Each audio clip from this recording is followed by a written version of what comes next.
नमस्कार साथियों, गुरु पूर्णिमा पर्व की आप सभी को बहुत बहुत शुभकामनाएं। गुरु गोविंद दो खड़े काके लागू पाए, बलिहारी गुरु आपकी गोविंद दियो मिलाए। ये जो बात लिखी गई है इसके पीछे एक बहुत बड़ा मर्म है। मैं आपसे आज वही बात करने वाला हूँ। एक गांव में एक वैरागिनी नाम की एक महिला रहती थी। बड़ी सीधी सादी महिला थी। वो विष्णु जी के मंदिर में पूजा पाठ करती, भोग लगाती और बहुत सीधी सादी थी। एक चोर था, डाकू। उसने सोचा कि क्यों न इसके सीधेपन का फ़ायदा उठाया जाए और इसे लूट लिया जाए। तो एक बार उसके मंदिर में गया, साधु वेश में गया। उसने उससे पूछा कि मुझे पानी पिलाओ। अब वो महिला ने उसे प्रेम से पानी दे दिया। अब जब वो पानी देने गई तो उसने पूछा कि तूने दीक्षा ली है? तेरा कोई गुरु है? वो बेचारी सीधी-सादी महिला वैरागिनी, उसने कहा नहीं गुरुदेव, मेरा कोई भी गुरु नहीं है। उसने मना किया कि अगर तुम्हारा कोई गुरु नहीं है तो मैं तुम्हारे हाथ से पानी नहीं पीऊँगा। फिर क्या हुआ? उसने बोला कि मुझे आप ही गुरु दक्षिणा दे दो। उस चोर ने उस महिला को लूटने की नीयत से उसे कहा कि तुम अपना सारा सामान, जो भी गहने हैं वो सब पैक करो, जो भी अमूल्य चीज़ें तुम्हारे पास है, और मेरे आश्रम में जाकर तुम्हें मैं गुरु दक्षिणा दूँगा। ऐसा झूठ बनाकर वो उस महिला का सामान लेकर चल पड़ा।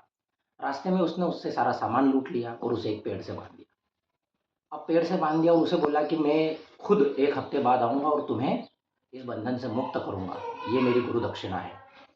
अब वो महिला सीधी-सादी थी बेचारी, वो चोर के उद्देश्य को समझ नहीं पाई और वो वहाँ पर बंध गई। अब शाम को जब और वो तो भाग गया। शाम को जब उसके पिता ने उसे ढूँढा कि अरे यार! मेरी बेटी जो मंदिर में पूजा पाठ करती है, घर नहीं आई। वो शाम को दौड़े-दौड़े उसके पास गए। उसके पास गए, उसने सारी बात बताई, लेकिन वैरागिनी बड़ी गुरु भक्त बन गई थी कि भाई गुरु पे विश्वास था उसे। उसने बोला अपने पिता को कि मेरे गुरुजी ने मुझे बाँधा है, उन्होंने बोला है कि मैं खुद बंधन मुक्त करूँगा, तो आप जाओ। बहुत समझाया लेकिन नहीं मानी। अब इधर मंदिर में पूजा पाठ करने वाला कोई नहीं। भगवान विष्णु जी चिंतित हो गए कि अरे यार! मेरी भक्त कहाँ गई?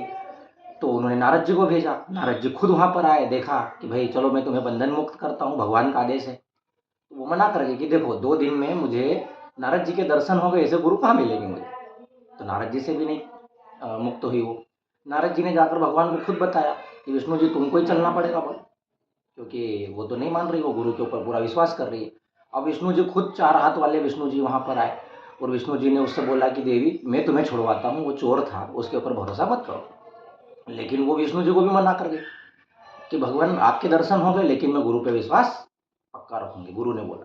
अब भगवान ने नारद जी को बोला कि भई जाओ, जहाँ भी चोरी कर रहा हो उसको ढूँढ के लाओ। अब नारद जी गए और उस चोर को पकड़ के वापस लाए और तब चोर ने उस महिला को, वैरागिनी को छोड़ा, तब जाकर वो मुक्त हुई। अब वो जैसे ही मुक्त हुई, वो सबसे पहले गुरु के चरणों में गिरी। वही चोर, वही डाकू जिसने उसे लूटा था।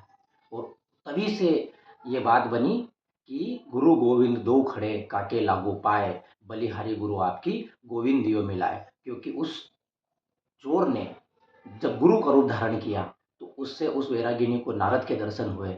स्वयं प्रभु परमात्मा उसको मिलने के लिए आए। तो गुरु से गोविंद तक की यात्रा इस तरह से सफल होती है और इस कहानी के पीछे का मर्म यही है।